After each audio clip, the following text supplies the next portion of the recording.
ফুলকবিখিনি boil কৰি লৈছোঁ প্ৰথমে মই মাছকেইপিচ নিমখ হালধি সানি লৈছোঁ তাৰপিছত কেৰাহীত দি দিছোঁ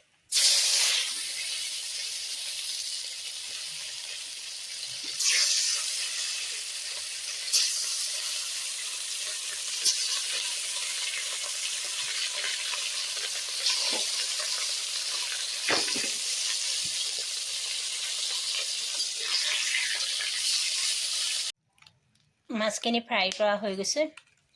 দেখিছেনে বাৰু ইমান ধুনীয়া ৰং উঠিছে আলু কেইপিচ মই এতিয়া ফ্ৰাই কৰি ল'ম এনেকৈ ইয়াতে অকণমান নিমখ আৰু হালধি দিম আলুখিনিও এনেকৈ মাছৰ দৰে মই অলপ আলু ফ্ৰাই কৰা হৈ গৈছে কেৰাহীত মই পিঁয়াজ অকণমান আৰু কেঁচা জলকীয়া দি দিছোঁ 4টা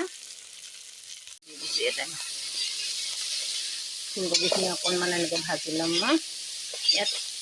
বইল কৰি থোৱা আছিলে ফুলকবি আলু দি দিছোঁ আৰু ফুলকবি ভাজি লওঁ ইয়াত পানী দি দিছোঁ অকণমান